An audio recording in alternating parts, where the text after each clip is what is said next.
bergabung bersama kami di PDI Ebenezer. Untuk saudara yang baru pertama kali atau kedua kali datang, saya berharap iman saudara dapat bertumbuh, berbuah, dan dapat melayani tempat ini. Ada beberapa hal yang perlu kita simak untuk kegiatan gereja di PDI Ebenezer minggu depan.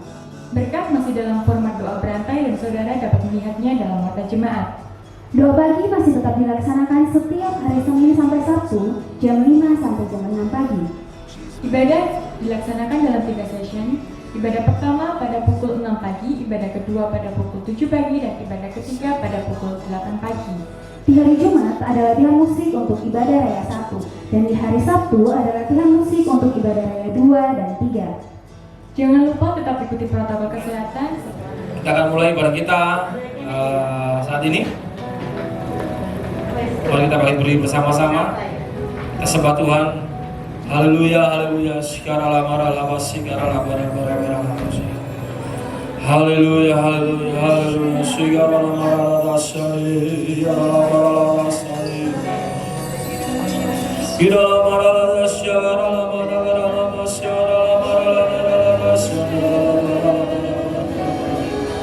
haleluya, haleluya, haleluya, haleluya, haleluya.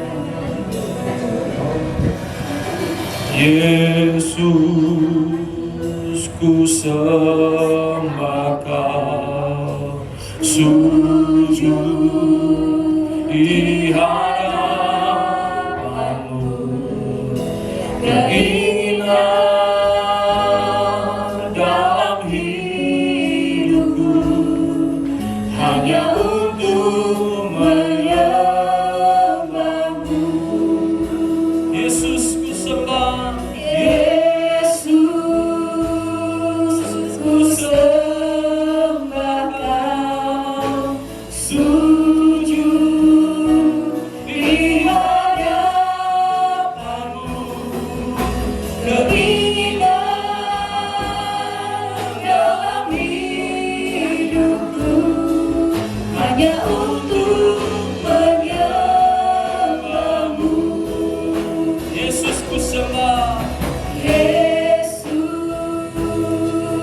ku sembah Kau, sujud di hadapan-Mu, keinginan dalam hidupku hanya untuk menyembah-Mu. Haleluya. Kami percaya inilah hari yang dijadikan Tuhan untuk kami bersukaria di dalamnya. Kami akan memuji Tuhan dengan segenap hati, dengan segenap kekuatan, segenap jiwa kami. Sebagai bentuk, sebagai pernyataan bahwa kami adalah orang-orang yang diberkati Tuhan. Kami adalah orang-orang yang beroleh kemenangan. Kami adalah orang-orang yang telah ditebus oleh darah Yesus. Dan kami akan memuliakan Engkau dengan hati kami, dengan jiwa kami, dengan kekuatan kami. Dan semua yang siap memuji Tuhan katakan amin. Haleluya, puji Tuhan. Puji Tuhan, mari kita bersuka cita berbagi hari ini. Kita mau nyatakan, sungguh nyata kasih-Nya buat kehidupan kita. Amin.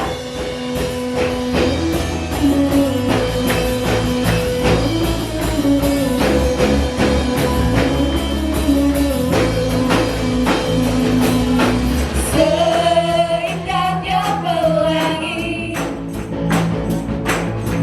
secerahnya mentari,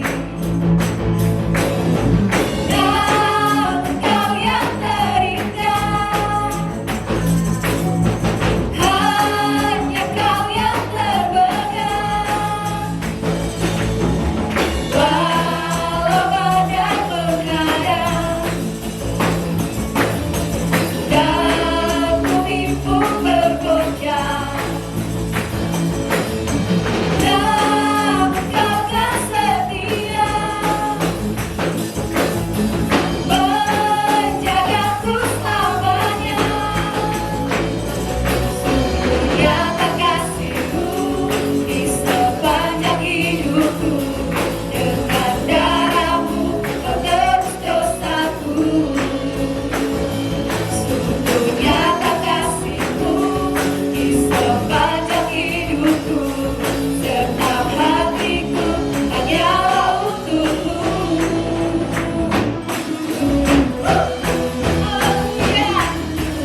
hatiku hanyalah untukmu. Nyata kasih-Mu di sepanjang hidupku. Dengan darah-Mu Kau tebus dosaku. Sungguh nyata kasih-Mu di sepanjang hidupku. Segenap hatiku hanyalah untukmu. Segenap hatiku, segenap hatiku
Karena di dalam hadirat Tuhan kita mendapatkan ketenangan.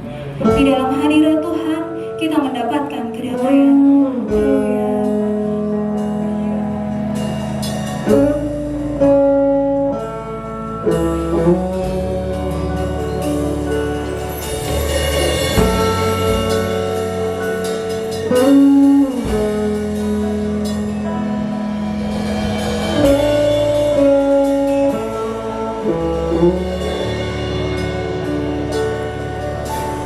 Masuk hadirat-Mu Tuhan dengan korban pujian. Masuk hadirat-Mu Tuhan, berhiaskan kekudus.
Yesus, ku sembah Kau, sujud di hadapan-Mu, keinginan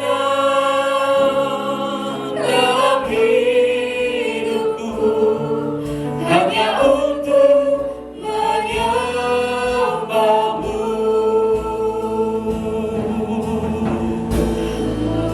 Mari kita sembah bersama-sama.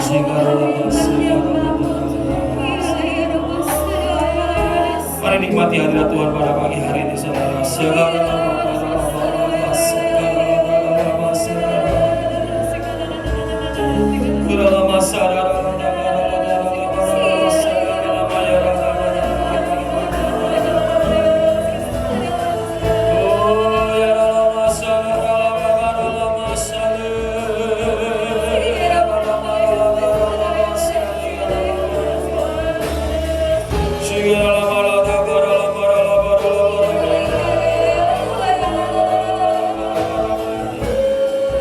Hadiratmu Tuhan, haleluya, kekuatan bagi kami. Oh ya Ramasane, ya Ramasane.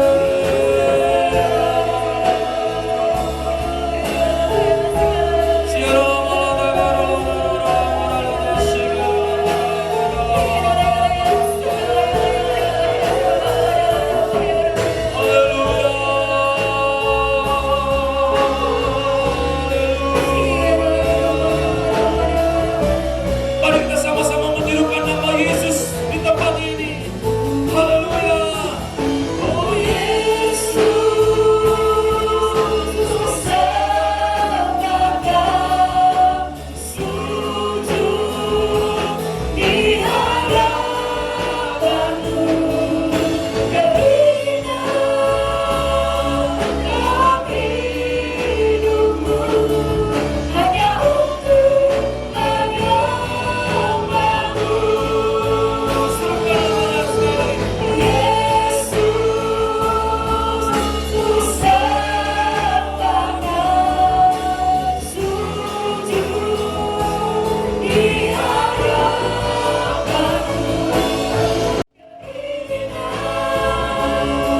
dalam hidupku hanya untuk menyembah-Mu. Kata sekali lagi, keinginan dalam hidupku hanya untuk menyembah-Mu. Berikan suara-suara bagi Tuhan kita Yesus Kristus. Ini yang kami inginkan pada pagi hari ini. Engkau menjadi pusat kehidupan kami, pusat penyembahan kami, Tuhan. Kami sangat membutuhkan-Mu, kami sangat memerlukan-Mu, dan kami mencintai-Mu, Tuhan. Jadi terus bekerja di tempat ini, dan terus bekerja dalam kehidupan kami semuanya. Dalam nama Tuhan Yesus Kristus, semuanya mengasihi Tuhan katakan, amin. Kita silakan dulu dalam hadirat Tuhan. Saya mau menyapa saudara, selamat pagi semuanya, dan juga mengucapkan selamat berulang tahun buat yang minggu ini berulang tahun. Tuhan memberkati saudara, yang terbaik masih akan datang dalam kehidupan saudara. Puji Tuhan, kita akan berikan persembahan kita pada pagi hari ini. Ya, persiapkan hati saudara, dan kita akan mendengar firman Tuhan lebih dahulu.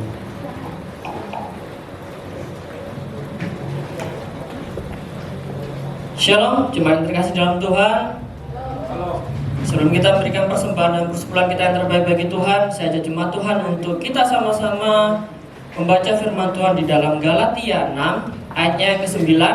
Sudah ada di depan, kita mau baca sama-sama dengan suara terdengar 2, 3. Janganlah kita bosan melakukan hal yang benar, sebab kemudian kita akan menuai hasil yang penuh berkat apabila kita tidak patah semangat dan tidak putus asa. Amin.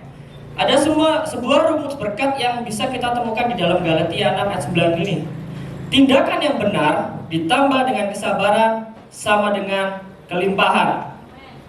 Ya, tindakan yang benar yang kita lakukan harus disertai dengan kesabaran, karena hasil membutuhkan proses dan waktu. Itu sebabnya kita juga harus bersabar dengan proses yang ada. kita juga harus sabar dengan waktu Tuhan yang sudah Tuhan tetapkan untuk hidup kita. Tapi percayalah bahwa waktu Tuhan pasti yang terbaik dalam hidup kita. Hal yang benar adalah sesuatu yang wajib kita kerjakan karena itu bagian kita, dan salah satunya ketika kita saat membawa persembahan dan persepuluhan kepada Tuhan. Membawa perpuluhan dan persembahan adalah tindakan yang benar yang harus kita kerjakan. Alasannya adalah yang pertama adalah karena Tuhan memerintahkan kita untuk melakukannya. Dan di mana saat kita menaatinya maka ada ganjarannya, yaitu adalah berkat yang melimpah atas hidup kita. Lalu alasan yang kedua kenapa kita harus membawa persepuluhan dan persembahan kita kepada Tuhan, bahwa karena itu adalah penawar dari keserakahan atau cinta uang yang merupakan akar dari segala kejahatan. Banyak orang yang tidak mempercayai hal ini karena mereka merasa sudah tidak relevan lagi. Tetapi saudara yang dikasihi Tuhan, Tuhan sudah berpesan bahwa jangan menjadi bosan, jangan putus asa dan tetap semangat. Tetap bawa persepuluhan dan persembahan saudara kepada Tuhan, sabar dan dengan proses dan waktunya Tuhan, maka saudara akan melihat tuaian 30, 60, bahkan 100 kali ganda melimpah atas hidup saudara. Tuhan Yesus memberkati kita semua. Persiapkan persembahan saudara dan persepuluhan saudara yang terbaik bagi Tuhan. Dan sebelum itu saya ajak jemaat untuk kita sama-sama berdoa.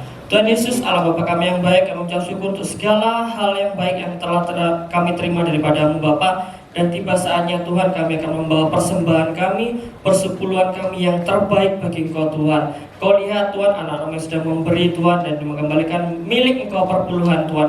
Engkau berjanji ketika Engkau bukakan 30, 60, bahkan 100 kali ganda memberkati kami Bapa. Kami siap memberi yang terbaik bagi Engkau Tuhan, hanya di dalam nama Tuhan Yesus Kristus. Haleluya, amin. Selamat memberi, Tuhan Yesus memberkati. Ya, puji Tuhan. Saudara bisa melihat pengumuman kami di dalam rapat jemaat. Mohon maaf karena ada gangguan dalam sound system kita. Ya, minggu ini kita akan mendengar firman Tuhan. Kita akan baca firman Tuhan. Kita tundukkan kepala sekali lagi untuk mendengar firman Tuhan. Nanti Saudara Andi berdoa untuk firman Tuhan yang akan disampaikan.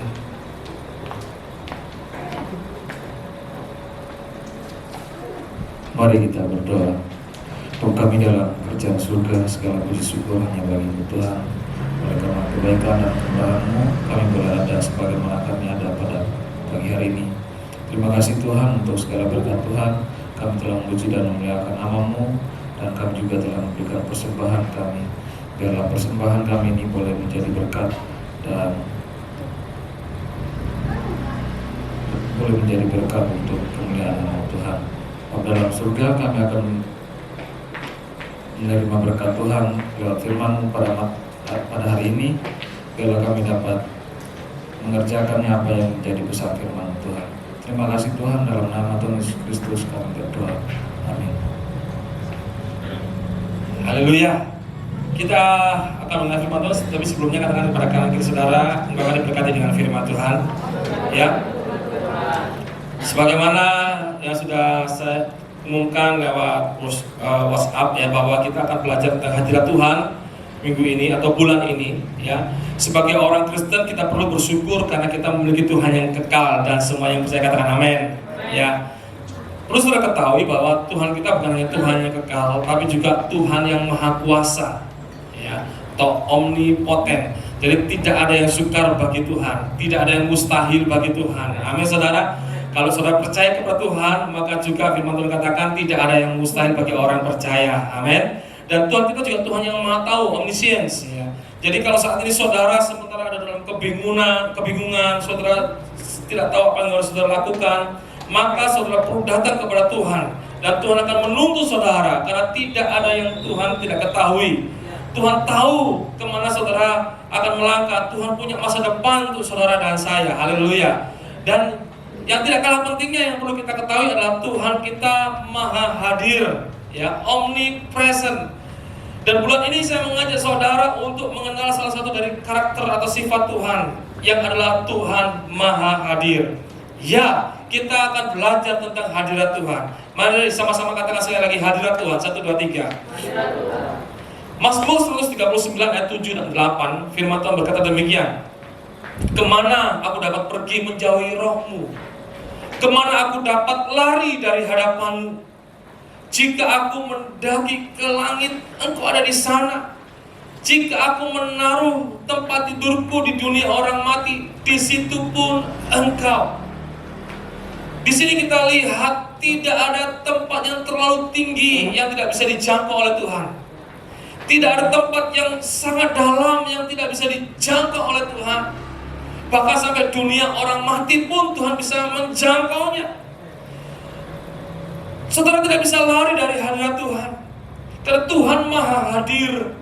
Itu sebabnya kita harus menyadari akan hal ini. Kemanapun kita ada, kemanapun kita pergi, selalu ada hadirat Tuhan di situ. Amin, saudara. Ya, ini tentang hadirat Tuhan. Tuhan ada di mana-mana. Mengapa saudara dan saya perlu tahu tentang hadirat Tuhan? Mengapa kita perlu mengerti akan hadirat Tuhan ini? Alasan pertama, kenapa kita perlu tahu hadirat Tuhan adalah supaya saudara lebih peka terhadap hadirat Tuhan. Tuhan ada di mana-mana. Ya. Kebanyakan kita lebih peka dengan hadirat setan. Ya, saya berjumpa, saya mengenal seseorang, dia pendoa, ya. Tetapi kalau dia berdoa, lebih tahu setan. Oh, di situ ada setan. Ada setan di balik lemari situ. Ada setan di balik pintu itu. Kalau saya bilang kepada orang itu, kalau kamu berdoa cuma lihat setan, ngapain berdoa? Kalau kita berdoa, kita harusnya lihat siapa, saudara? Lihat Tuhan. Kenapa? Ada hadirat Tuhan, ada kemuliaan Tuhan. Tuhan ada di mana-mana. Saudara perlu tahu hadirat Tuhan supaya saudara lebih menyadari hadirat Tuhan daripada hadirat masalah saudara. Banyak orang saat ini di mana-mana mereka tertunduk lesu karena mereka lebih merasakan masalah, lebih merasakan kesulitan, lebih merasakan problem mereka daripada hadirat Tuhan yang nyata untuk mereka. Itu sebabnya kita perlu menyadari hadirat Tuhan. Banyak orang saat ini hampir putus asa karena mereka lebih menyadari hadirat lembah bayang-bayang maut, lebih menyadari hadirat bayang-bayang maut dalam mereka daripada hadirat Tuhan dalam hidup mereka. Ingat, Mazmur 23 mengatakan, walaupun kita berjalan dalam lembah bayang-bayang maut, Tuhan menyertai kita. Bahkan Tuhan memiliki gada dan tongkat untuk melindungi kita. Itu sebabnya saudara perlu menyadari hadirat Tuhan. Alasan kedua kenapa kita perlu menyadari hadirat Tuhan adalah itu akan menunjukkan identitas kita. Ketika saudara tetap ada bersama-sama dengan Tuhan, itu akan menunjukkan identitas siapa saudara sebenarnya. Kapan itu saya berteman dengan teman lama, ya, di Facebook, dan kemudian dia menyapa, "Hei, Medi, ya, anakmu sekarang 2 ya? Loh, kok tahu?" "Iya, di fotomu itu." "Ya, aku lihat foto-fotomu kamu sama 2 anak-anak gadis yang cantik-cantik." Ya, "Oh, puji Tuhan, iya, memang anakku 2. Kok tahu?" "Iya, karena dia ada bersama-sama dengan kamu." Ya. Saudara, kalau kita ada bersama-sama dengan Tuhan, selalu ada bersama Tuhan, itu adalah menunjukkan identitas kita bahwa kita bukan lagi hamba dosa, kita adalah anak-anak yang dikasihi oleh Tuhan. Amin, saudara. Itu sebabnya kita perlu mengetahui, mengenal, dan selalu ada di dalam hadirat Tuhan. Kalau saudara melihat dalam firman Tuhan, Alkitab kita itu diawali dan diakhiri dengan hadirat Tuhan. Kejadian pasal 1 ayat yang pertama dan 2 dikatakan, pada mulanya Allah menciptakan langit dan bumi. Pada mulanya apa, saudara? Allah. Sampai di situ dulu. Pada mulanya Allah.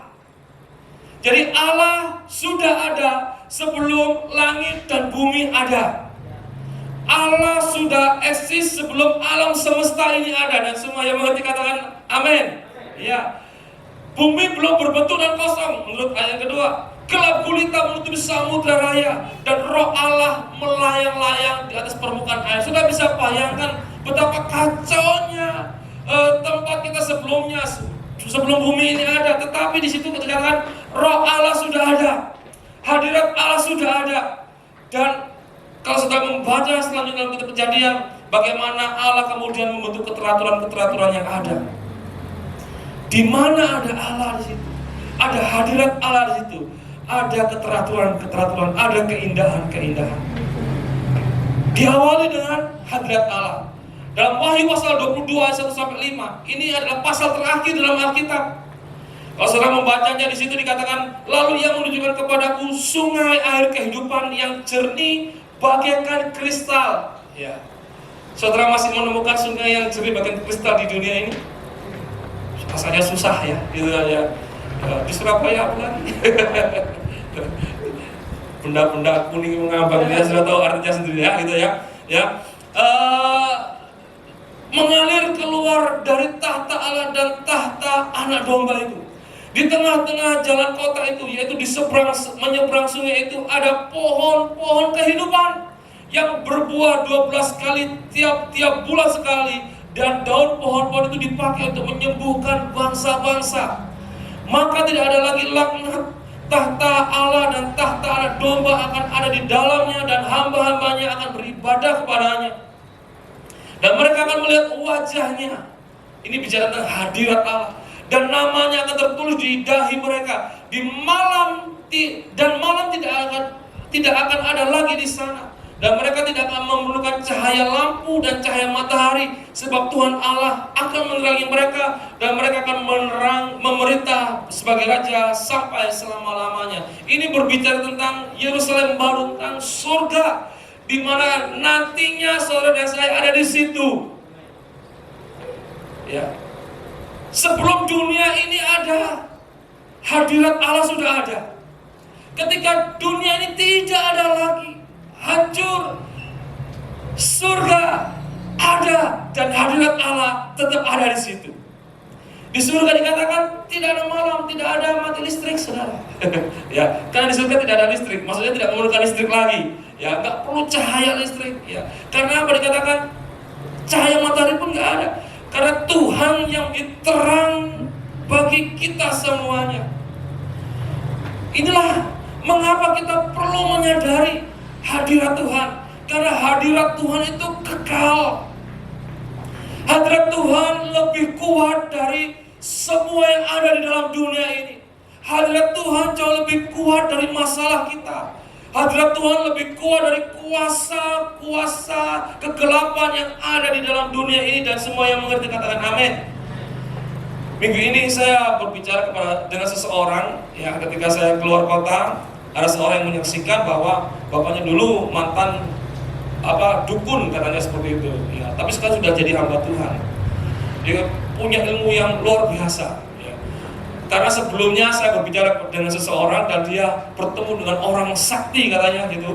Orang itu bisa menghilang, saudara. Jadi dari misalnya sekarang di Surabaya, kalau sesuatu mau ada perlu sebentar, ya hanya pegang sesuatu dia bisa pindah ke tempat lain, ke Bogor, katakanlah. Gak perlu beli tiket pesawat, gitu kan ya. Gak perlu beli tiket kereta, cuman ya hilang gitu saja. Dan kemudian dalam waktu singkat bisa kembali lagi ke tempat yang sama.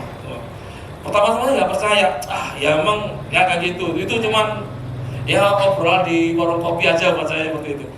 Tetapi ketika saya berjumpa dengan teman ini, ya, dan dia cerita bapaknya dulu juga punya ilmu yang sama seperti itu, saya mulai tanya sama dia, emang itu beneran? Oh bener Pak, gitu kan ya. Bapak saya juga bisa seperti itu. Dia punya kemampuan menghilang, ya, dari ke tempat yang jauh dan kemudian kembali lagi. Emang bisa? Bisa, itu ada ilmunya ya. Terus gimana? Ada konsekuensinya enggak? Oh ada sih memang ya. Jadi saking saktinya, maka bapaknya ini kemudian dia sakit kanker kulit, katanya seperti itu ya. Kanker kulit, kemudian dia bawa ke dokter juga bingung, diperiksa nggak ada apa-apa, tapi kulitnya tuh luka-luka sampai nggak bisa kena air, keringat, waktu dia berkeringat pun dia merasa kesakitan, jadi selalu bawa sapu tangan, dan karena itu akan melukai kulitnya, sampai dia nggak tahu apa yang dilakukan, bertemu dengan seorang pendeta, dan kemudian dia minta didoakan, dan ketika selesai didoakan, saudaraku, tidak lama kemudian bapak ini sembuh total, dan kemudian dia memutuskan untuk menjadi pelayan Tuhan. Dia bersaksi dengan kesembuhan yang dia alami, dengan kehidupannya, bahwa dia dulunya seorang dukun dan sebagainya, punya ilmu seperti itu yang sangat buat kita spektakuler, tapi justru ilmu itu membuat dia hidup dalam perbudakan. Ya. Akhirnya dia lepaskan itu semua, dan sekarang dia menjadi orang yang bebas, ya walaupun dalam arti ilmunya sudah hilang, tapi dia merasa lebih baik dengan kehidupan seperti itu, dengan kehidupannya sekarang ini, lebih sejahtera, lebih sukacita. Nah, sama betul kepada saudara. Dunia berusaha mungkin menarik saudara, menipu saudara dengan kemampuan-kemampuan yang spektakuler. Ya, berusaha menyesatkan saudara dengan kemampuan-kemampuan yang tidak biasa, supranatural. Tetapi saya mau berdoa kepada saudara bahwa kemampuan yang dimiliki oleh dunia ini atau kuasa kegelapan itu hanya sementara. Karena pada akhirnya semuanya itu akan hilang oleh hadirat Tuhan. Amin saudara. Hadirat Tuhan akan ada. Ketika bumi belum ada, kuasa-kuasa itu belum ada, Tuhan sudah ada. Ketika bumi sudah tidak ada lagi, Tuhan masih tetap ada, dan semua yang mengerti katakan amin. Itu sebabnya saudara perlu menyadari hadirat Tuhan dalam kehidupan saudara, dan kemudian berjalan dalam hadirat Tuhan itu. Dan saya percaya ketika saudara berjalan dalam hadirat Tuhan itu, maka apapun saat ini saudara hadapi, saudara akan tampil lebih dari pemenang. Karena saudara ada bersama-sama dengan Tuhan yang kekal, Tuhan yang maha kuasa, maha tahu, dan maha hadir, saudara. Apa yang bisa kita ketahui tentang hadirat Tuhan? Apa keuntungan buat kita? Ini akan kita pelajari minggu ini. Yang pertama itu adalah kata jemaat, hadirat Tuhan akan mengubah kita semakin serupa dengan Tuhan, serupa dengan gambarannya, serupa dengan Tuhan. Istilah Ibrani yang paling umum dengan kehadiran adalah panim, yang terjemahkan dengan wajah. Ini memiliki arti hubungan pribadi, hubungan yang dekat, atau gambaran persekutuan yang sangat dekat. Jadi kita kenal dekat ya dengan Tuhan. Saya mau tanya nih misalnya, Oki kenal Bu Risma? Enggak kenal. Oh kenal. Kenal. Pernah makan sama Bu Risma? Enggak. Tahu Bu Risma, tapi enggak kenal. Saudara bisa paham bedanya? Saya tahu Bu Risma sebagai wali kota Surabaya, tapi saya enggak kenal dia karena belum pernah makan satu meja bersama beliau. Belum pernah bersekutu, ngobrol dekat dengan beliau. Ya, saudara bedanya ya, tahu dengan kenal. Nah, Tuhan tidak mau saudara hanya tahu bahwa Tuhan ada, tapi saudara, Tuhan mau bahwa saudara juga mengenal Dia secara pribadi. Itu yang disebut dengan hadirat Tuhan. Ya, jadi saat kita membiasakan diri dalam hadirat Tuhan, kita bersekutu dengan Tuhan, kita masuk dalam hadirat Tuhan, maka yang terjadi adalah kita diubahkan seperti apa yang kita sembah. Ketika kita bersekutu dengan Tuhan, kita menyembah Tuhan, kita akan diubahkan semakin seperti Tuhan, saudara. Saat ini mungkin saudara hancur-hancuran, engkau mungkin dalam kelelahan, engkau habis-habisan hidupmu, engkau mungkin seorang yang penakut, seorang pengecut, atau seorang yang selalu khawatir. Masuklah dalam hadirat Tuhan. Ketika kau masuk dalam hadirat Tuhan, engkau akan diubahkan seperti Tuhan. Engkau akan memiliki kekuatan, engkau akan memiliki hikmat, engkau akan memiliki optimisme, semangat dalam kehidupanmu. Engkau menjadi pemenang dalam hidupmu. Mazmur 115 ayat ke-8, firman Tuhan berkata demikian, seperti itulah jadinya orang-orang yang membuatnya dan semua orang yang percaya kepadanya. Kalau sudah membaca dalam ayat 4, 5, 6, 7, saudara, dikatakan orang-orang yang membuat berhala, ya, kemudian menyembah berhala itu, mereka akan menjadi seperti berhala yang mereka sembah. Punya mata nggak bisa melihat, punya mulut nggak bisa ngomong, punya hidung nggak bisa mencium, punya kepala tapi nggak bisa mikir, gitu kan ya.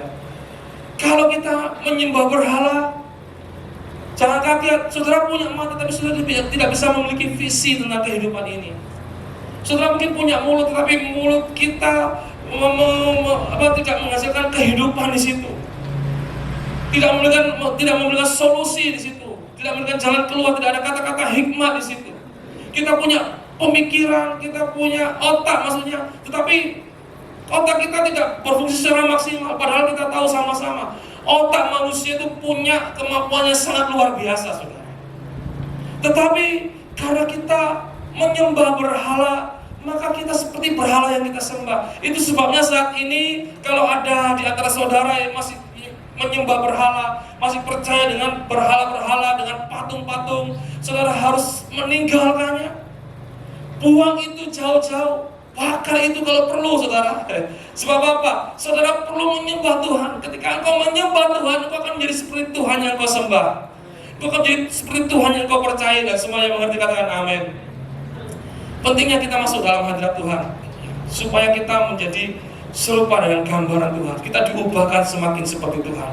Yang kedua, hadirat Tuhan adalah tempat di mana kehendak Tuhan bagi kita selalu terlaksana.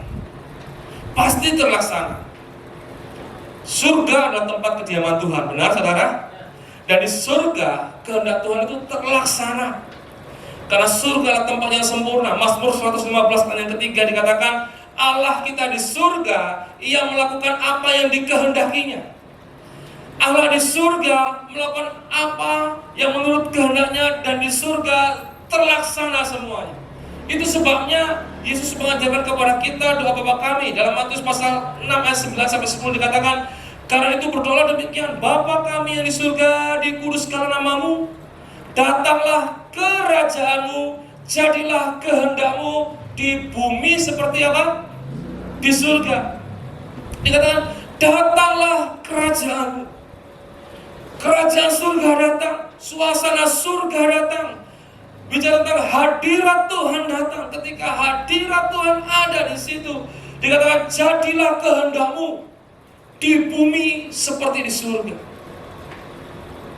Jadilah kehendakmu dalam hidupku seperti di surga.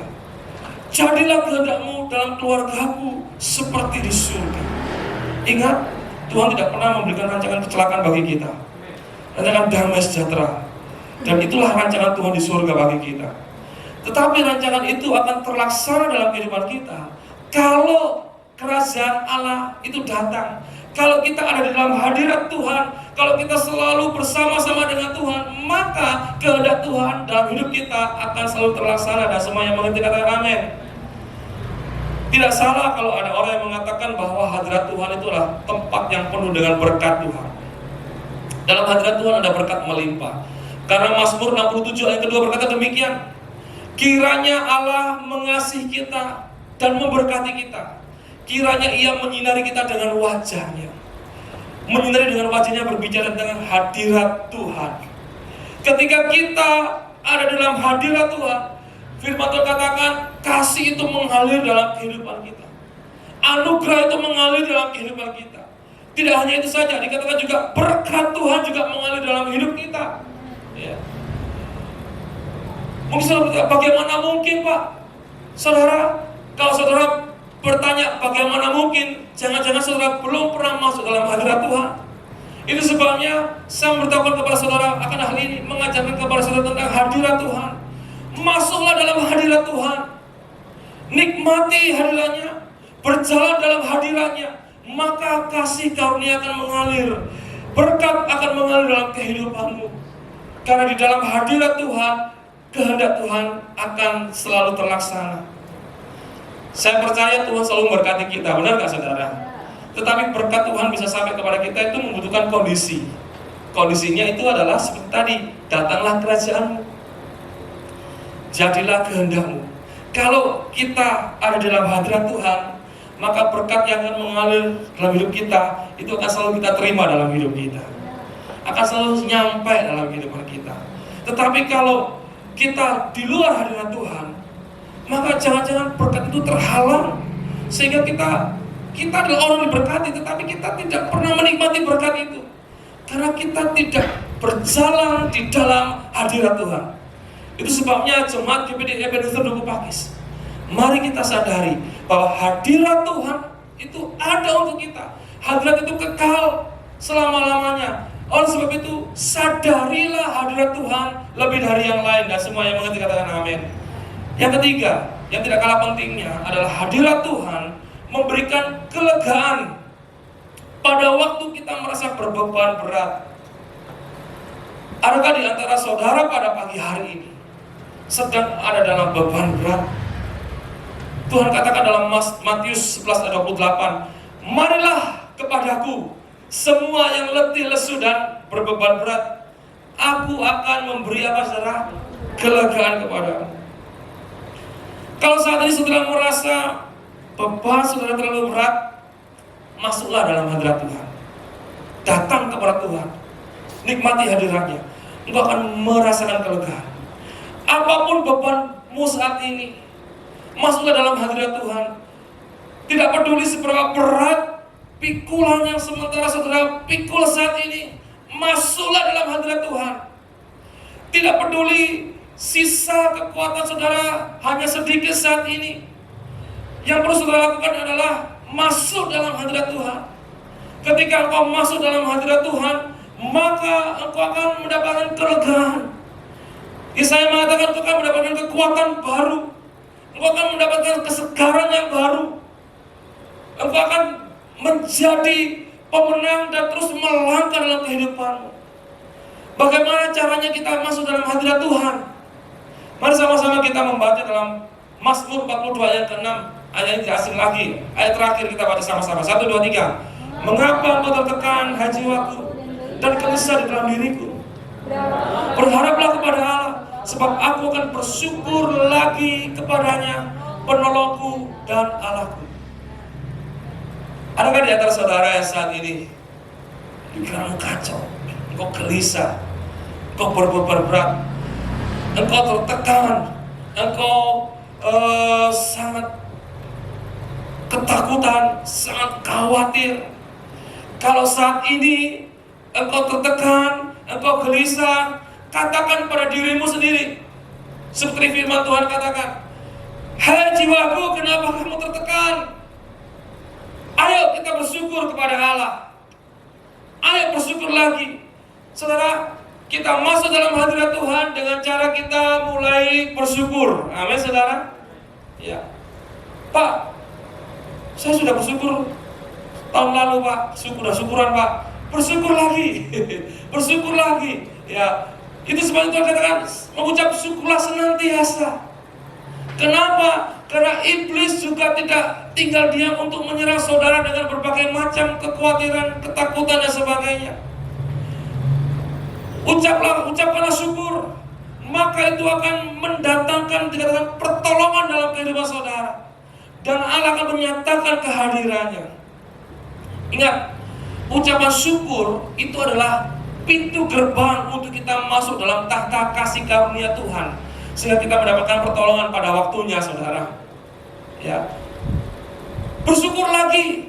Ketika saudara merasa ada tekanan, mulailah bersyukur. Ketika saudara merasa ada dalam kegelisahan, bersyukur lagi. Bersyukur dan bersyukur. Jadi bersyukur adalah tindakan kita pindah dari lembah kekelaman yang sementara mengelilingi kita. Kita pindah ke tahta kasih karunia. Kita sedang melangkah dari lembah bayang-bayang maut menuju pada tahta kasih karunia Tuhan. Saudara yang dikasihi Tuhan, biarlah ini yang perlu kita sadari.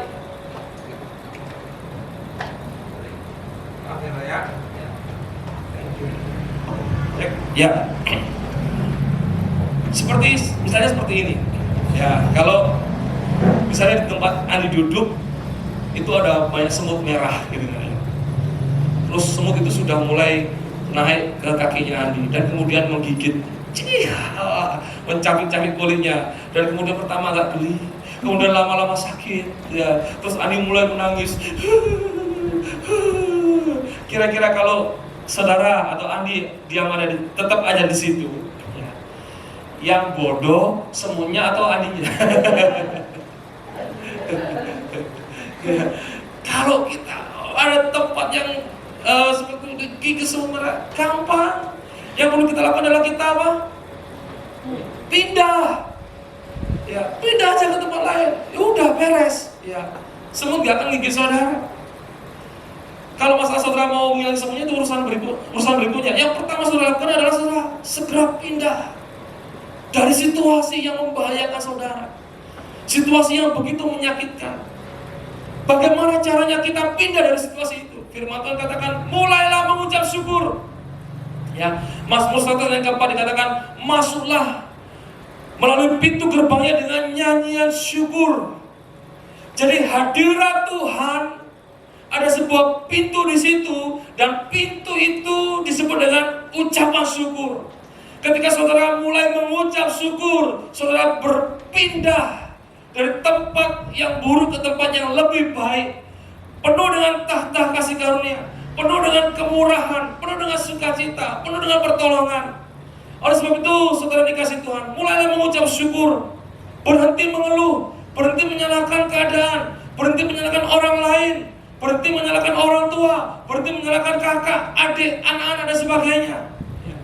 Mulai mengucap syukur untuk pekerjaanmu, mulai mengucap syukur untuk kehidupanmu, mulai mengucap syukur untuk pendidikanmu, mulai mengucap syukur untuk semuanya. Mengucap syukur senantiasa, kau sementara masuk ke dalam tahta kasih karunia, dan kau akan melihat pertolongan Tuhan di situ. Itulah hadirat Tuhan. Jadi minggu ini saya mau memberitahu kepada saudara bahwa ada hadirat Tuhan yang tersedia untuk saudara. Ingat, Tuhan kekal, hadirannya kekal, lebih kuat dari kuasa apapun yang ada dalam dunia ini. Dan hadirannya untuk saudara. Tuhan mau saudara bukan hanya tahu ada hadirat Tuhan, tapi saudara ada di dalam hadirat Tuhan itu. Saudara masuk dalam hadiratnya dengan penyembahan, dengan puji-pujian, dengan nyanyian syukur, sehingga saudara diubahkan menjadi seperti Kristus. Saudara boleh melihat bahwa berkat Tuhan itu digenapi, karena di dalam hadirat Tuhan kehendak Tuhan akan selalu terlaksana, dan kemudian saudara akan mendapatkan kelegaan seberat apapun. Salibnya, salibnya,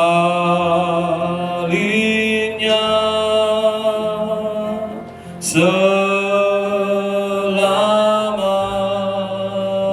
mulia,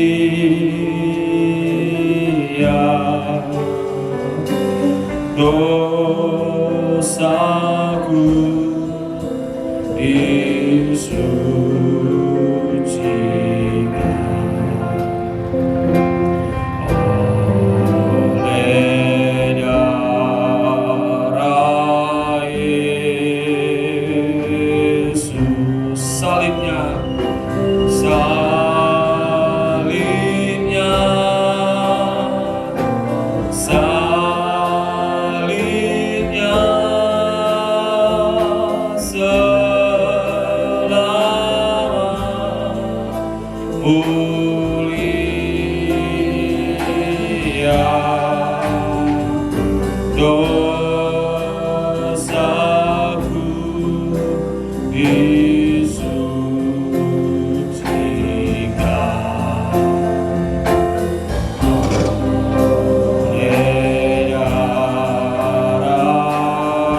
sebagai bentuk pengakuan kita untuk apa yang Tuhan sudah kerjakan di kayu salib. 1, 2, 3. Aku percaya kepada Allah Bapa yang Maha Kuasa, Khalik langit dan bumi, dan kepada Yesus Kristus anaknya yang tunggal Tuhan kita, yang dikandung daripada Roh Kudus, lahir dari anak darah Maria, yang menderita sengsara di bawah pemerintahan Pontius Pilatus, disalibkan, mati, dan dikuburkan, turun ke dalam kerajaan maut. Pada hari yang ketiga bangkit pula dari antara orang mati, naik ke surga, duduk di sebelah kanan Allah Bapa yang Maha Kuasa, dan dari sana ia akan datang untuk menghakimi orang yang hidup dan yang mati.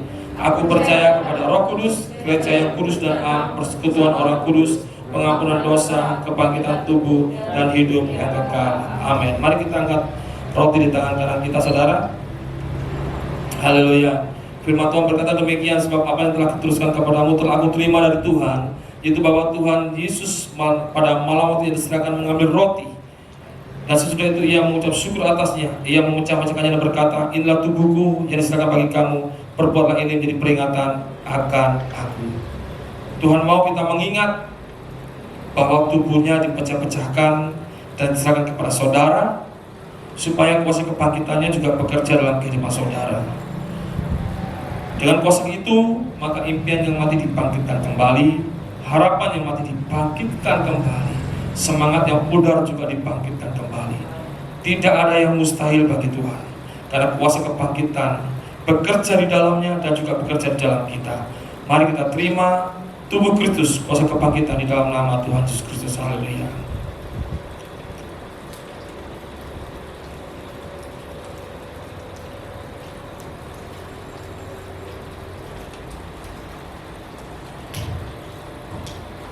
Mari kita angkat cawan di tangan kanan kita. Demikian juga ia mengambil cawan sesudah makan, lalu berkata, cawan ini adalah perjanjian baru yang dikatakan oleh darahku. Perbuatlah ini setiap kali kamu minumnya menjadi peringatan akan aku.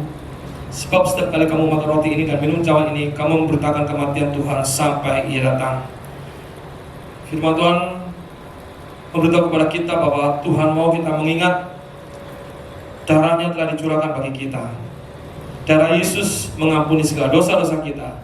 Darah Yesus juga menyembuhkan sakit penyakit kita. Kalau saat ini ada di antara saudara dalam keadaan sakit, terimalah kuasa kesembuhan melalui darah Yesus. Kita terima kuasa pengampunan, kasih karunia, kuasa kesembuhan, berkat-berkat melalui darah Yesus di dalam nama Tuhan Yesus Kristus. Haleluya. Mari kita pakai berdiri bersama-sama, saudara, kita mengucap syukur kepada Tuhan. Mari kita angkat tangan kita mengucap syukur, kita berterima kasih kepada Tuhan. Haleluya, haleluya, haleluya, haleluya. Terima kasih Tuhan Yesus. Haleluya, haleluya, haleluya. Darahnya amat kuasa, sucikan dari dosa, lepaskan segala susah. Darahnya tebus saya. Sungguh heran darah Yesus, sungguh heran darahnya Yesus. Oh, sungguh heran, sungguh heran darahnya Yesus. Kuasa iblis dihancurkan olehnya. Sungguh heran darahnya Yesus. Kuasa iblis dihancurkan. Kuasa iblis dihancurkan olehnya. Sungguh heran darahnya Yesus. Bila kemuliaan bagi Tuhan kita Yesus. Oleh pekerjaan Yesus di atas kayu salib, maka pekerjaan iblis, kehancuran, kebinasaan dikalahkan, dan berkat-berkat pun mengalir dalam kehidupan anak-anak-Mu Tuhan. Berkat-berkat mengalir dalam pekerjaan, berkat-berkat mengalir dalam keluarga mereka, berkat juga akan mengalir dalam masa depan mereka.